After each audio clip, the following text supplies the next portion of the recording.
Hej alle sammen. Nu skal vi på det her klassiske Rockstar Editor univers. Det kan være sådan lidt en jungle om, hvordan man bruger det og hvordan man ikke gør. Hvordan I laver billeder. Video kommer jeg ikke til at vise jer, fordi at det er en længere video, så kommer I til at skal sidde og se en video i en times tid eller noget i den stil. Det kan I finde på YouTube, hvordan I laver. Men som udgangspunkt, så skriver I herop, trykker T, skriver slash Rockstar Editor. Så får I den her kolonne frem, så starter I med at record. Og når I recorder, så kan I jo selvfølgelig gå rundt, eller hvis I kører rundt, hvis I vil have nogle fede billeder af biler, eller et eller andet. Jamen det her med, at I stadigvæk kan bevæge jer, når I optager, er mega cool. Når den så egentlig er dernede, som I kan se, den optager dernede, så kommer den til at uploade den her. Men for at stoppe den, fordi den kommer til at fortsætte, for at stoppe den, trykker I bare Escape. Så stopper den helt af sig selv. For at komme ind i Rockstar, så er det vigtigt, at I trykker F8 og quit. Fordi skriver I bare, alt muligt andet, bare for at komme ud til selve layouten, så kan I ikke åbne Rockstar. Det er vigtigt, at I lukker hele 5M ned. Så quit. Og så vender jeg lige tilbage, når 5M er åbnet op igen. Så er 5M åbnet op igen. Når I så er herinde, så går I herned, vælger denne her, går herind, så skal den lige have lov til at load alle de her ting her, i stedet for at I skal sidde og glo på den loader op, så klipper vi lige over til, hvor den er inde i det. Så er vi herinde. Så skal I jo finde jeres lille klip, I har lavet. Der går I ind i det her, og trykker ja hernede. Så vælger I add klip, og der har vi jo det her klip her. Det er det for den anden lille korte, jeg havde, hvor jeg lige har optaget videre. Så tager jeg denne her, dobbeltklikker og klikker videre. Og bare, hvis I er inde, hvor den var før, så bare tryk enter. Det kan I også godt. I kan klikke, I kan trykke enter. Det er sådan set lige meget. Mens vi venter her, så kan det godt tage lige en par sekunder, et minuts tid for at komme ind. Så for at det lige går lidt hurtigere, så klipper vi lige over til, hvor vi er derinde. Og så er vi herinde. Det kan lige, som jeg sagde, tage et par minutter til. Det er alt efter jeres computer, hvor lang tid det tager. Når I så, det er herinde, så trykker I på den øverste, det trykker I bare Enter. Så er I herinde, så kan I tage piletasterne, flytter I over på det, der hedder Free, og så kan I rykke herned.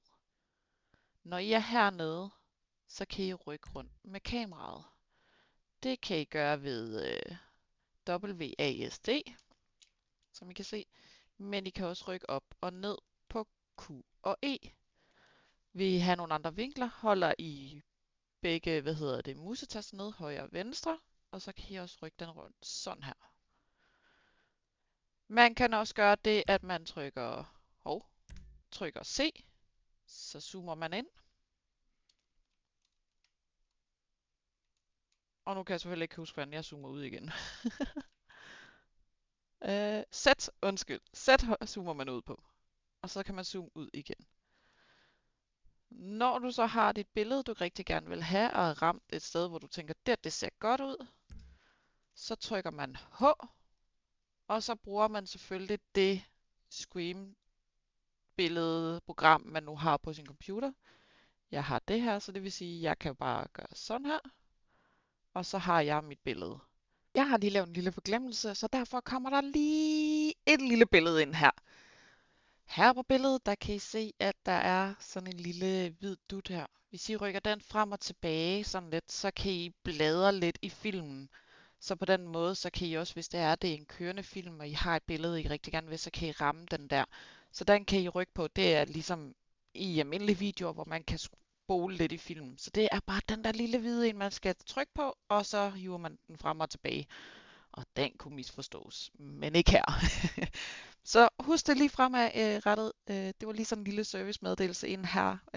Men ellers husk at bladre lidt i filmen for at finde det helt rigtige billede. Men man skal huske på, når man er herinde, så er det ikke fordi, du kan rykke dig rundt i hele byen. For det kan du ikke. Der er sådan en rød ring her, som I kan se. Der er kun sådan et vis område, hvor man kan kigge i. så du rammer på et eller andet tidspunkt, hvor du ikke kan komme længere. Men ellers, så finder du jo dit billede inde, hvor du gemmer dine skærmbilleder eller whatever.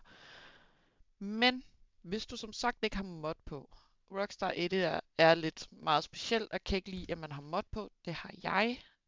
Så kan man gå ind på effekter, så kan man vælge nogle forskellige filtre og skrue ned for de filtre her, alt efter hvis de er for mørke, sætte lidt mere lys på, eller hvad man nu vil.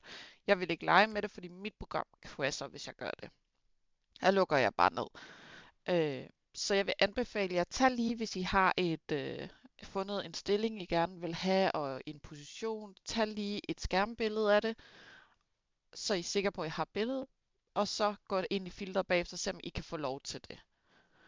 Og når I så igen har valgt jeres filtre, jamen så kan I trykke H igen. H giver jer det her clean view her, så I ikke har alle tingene, hvor I kan tage billedet. Er der nogle spørgsmål ellers angående Rockstar, så kan I skrive i kommentarfeltet hernede. I kan selvfølgelig også gå ind på Dreamlight RP Discord server, skrive i almindelig chat, hvis man selvfølgelig er lavlistet derinde, og spørge ind til det. Vi sidder nogen, der har lidt forstand på det, og nogen, der ikke har så meget forstand på det, men vi hjælper så godt vi kan. Og så bare ellers husk at få taget nogle fede billeder, og lad os se, hvad I kan med det her program, og hvad I kan skabe med det. Og husk lige, månedens foto kører hver måned herinde, så få lavet nogle fede billeder med det her program her, så vi kan få nogle fede månedsbilleder. Og jeg mener, at I kan bruge det, hvis I ligger døde. I kan bruge det vist hele tiden. Så ja, ellers ikke så meget herfra. Husk stadigvæk, spørgsmål er velkommen til at blive spurgt om. Vi tager imod alle spørgsmål med kysshånd, og vi hjælper jer så vidt muligt vi kan. Jeg håber, den her film, den guidede jer rigtig godt igennem det. Så ellers ikke så meget herfra. Jo, lige en sidste ting. Når I er herinde, og I har taget de billeder, I skal bruge, så kan I bare skrive F8, quit, enter, og så har I lukket programmet ned.